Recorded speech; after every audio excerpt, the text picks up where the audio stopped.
আপনি প্রশ্ন করেছেন আয়নাঘরের আইডিয়া কে দিয়েছিল। হ্যাঁ, আইডিয়াটা দিয়েছিল আমার বিয়াই তারেক সিদ্দিকী। সেই সবকিছু করেছে। গুলি করে মারার দরকার কি? ক্রস ফায়ার দিলে বেশি লোক জানাজানি হচ্ছে, সমালোচনা বেশি হচ্ছে। সেদিন থেকে শুরু হলো এই নতুন পরীক্ষামূলক পরিকল্পনা। একটা ছোট্ট ঘর, 3.5 বাই 3.5 ফিট।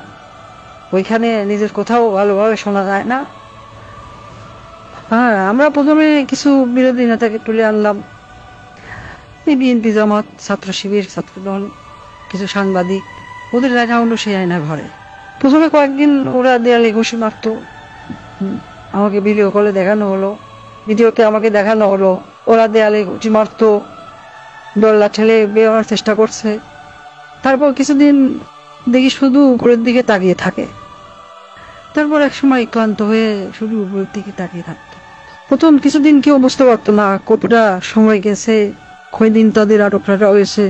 খাবার অনেক কম দেওয়া হতো, খাবার কম দিতে বলতাম, পানিও খুব সীমিত।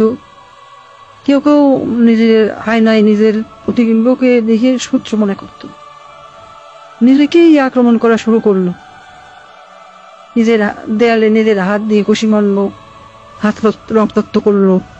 আমার সবচেয়ে সুন্দর দৃশ্য ছিল যখন একজন সাংবাদিক, কি যেন ওর নাম, হ্যাঁ মাসুদ, নিজের নখ দিয়ে নিজের মুখের চামড়া ছিঁড়ে ফেলা চিৎকার করছে।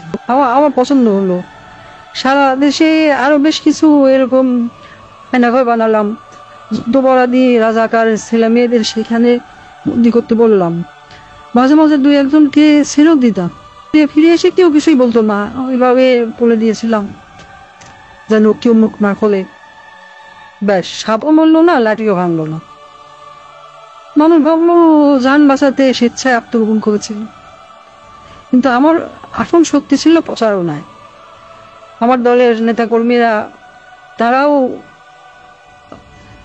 এই ব্যাপারটা বিশ্বাস করতে পারে।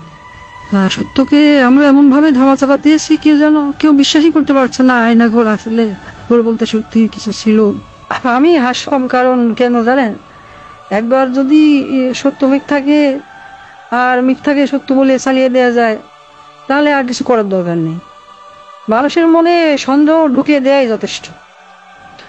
আমার বাবা বলতেন, একবার যদি কেউ নিজের চোখে দেখা জিনিসকে সন্দেহ করতে শেখে, তবে সে নিজের জীবনের উপর বিশ্বাস রাখে না।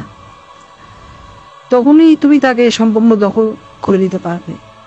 আমি তাই করেছি। আমি তাদের মনের উপর শাসন করেছি। আমি তাদের কল্পনাকে বন্দি করেছি। হাসতায় আজও মানুষ সন্দেহ করে আয়না ভালো বলে সত্যিই কিছু ছিল।